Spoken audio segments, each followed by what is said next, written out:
Hello YouTube. For your reviewing pleasure today, I have an AMT white Freightliner dual drive Cabover semi rig. This is the Coors edition that was put out by AMT. I do not have a year of manufacture on this. After looking over the box and the instructions, I cannot find that. However, I would speculate it to be the late 70s, early 80s. So let's take a look around the box and see what we got. Taking a look here on the side, first thing to note, besides the nice views of a completed model, this is your painting guide. They actually just put it on the actual box. I don't know if somebody just forgot to put it on the instructions or what, but if this was the intention, I don't know.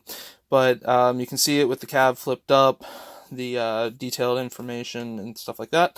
One kind of neat thing is this was made by AMT Corporation out of Troy, Michigan. So, definitely older kit from that regard. So taking a look here, we have kit number 5105 on this, and it does remark about the one-piece vinyl tires, which is kind of interesting in a sense because the older kits used to come with two-piece vinyl tires, so it was kind of a new thing at the time. Taking a look here, well, I should say it was two-piece tires for these larger type of tires. So, going back to the instructions to quickly get through here, we have our engine. So the detailed engine, showing detail there. Wheels, the two for the actual drive wheels, and then the single for the front of it. Flipping over, we have our basic chassis. So leaf springs, dual leaf springs all coming on. The lights, there is a lot of lights in this that will most likely not be used, if this will focus. But they do call out for exactly which lights that you would need. Rear wheels getting put on. And then your front wheel assembly is getting added. So opening this on up, go inside here. And I'll just kind of lay this down so we can get a decent view through this. So we had the chassis components, so our exhaust stack, fifth wheel attachment, or fifth wheel hitch, and then as well as the fuel tanks, toolboxes, mud guards, all of that fun stuff, radiator, the engine, all of the lower components. Then we go into the interior, getting it built up here as a two-part with the sleeper unit, and then putting the glass in the actual rig. And final assembly instructions, which will be putting on CB radio antennas, horns, an optional air deflector if you want to have that on there, your sun guard. Actually, I should say sun guard went on up here, and then just a whole bunch of other just small little detail bits and bobs to complete the actual truck itself.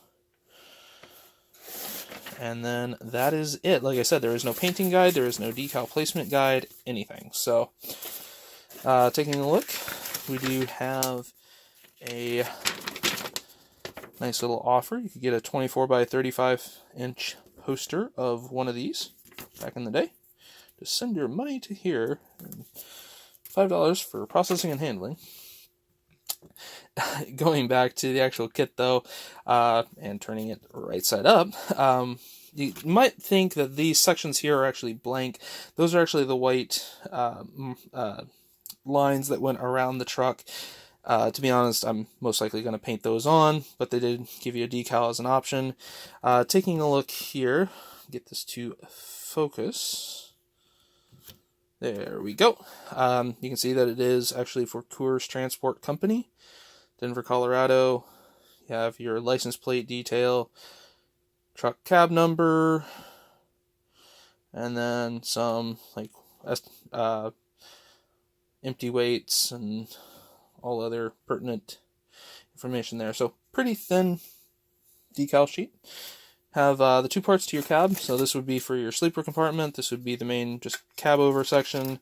So You can see those just get glued together.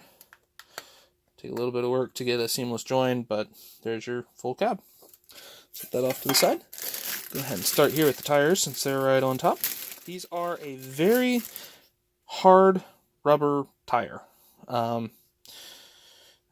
It's actually a lot harder than what the tires for the trailer to this actually come with. So, and also the tread pattern is a lot more just thin treaded.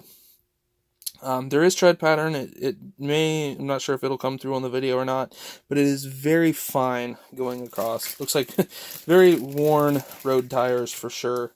So, also in here we do have a little bit of rubber hose for the air hose, the metal shafts for the rear wheels, things like, or for the rear axles, things like that. So, set that off to the side. We'll go to our clear parts next, which comes in 3 different colors. We have clear, amber, and red. And as you can see, there is a lot of lights on these.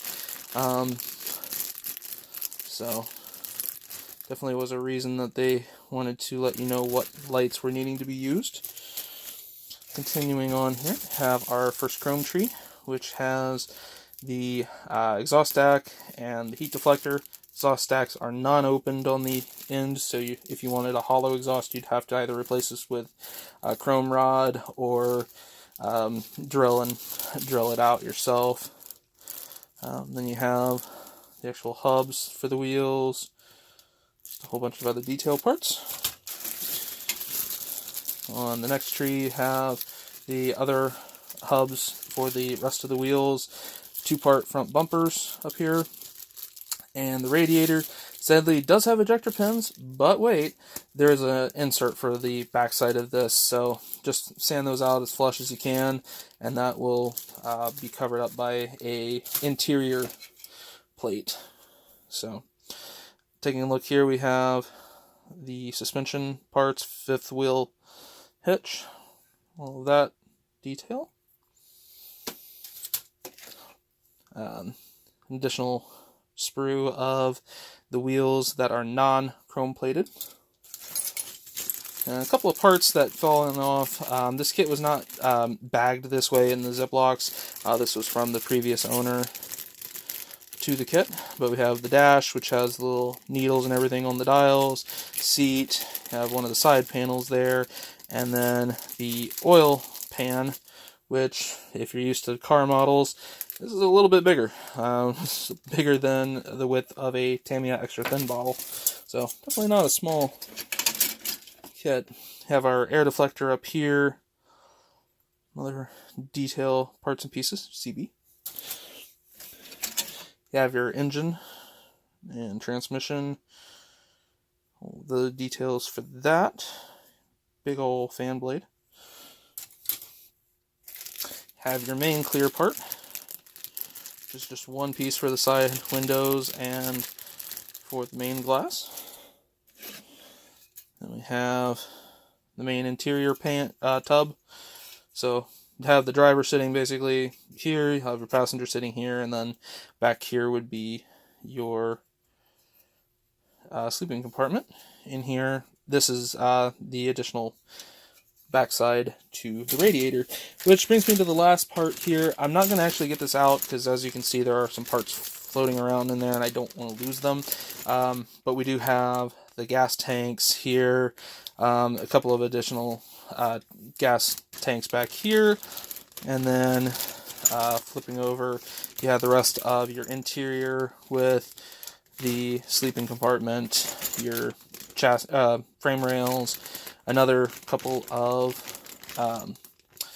wheel assemblies that are not chrome plated, as well as your drum brake assemblies. So that is it. Like I had mentioned before, they did actually release a trailer to this. I have done a review of that trailer, and we'll put the link in the description below. Have a wonderful rest of your day.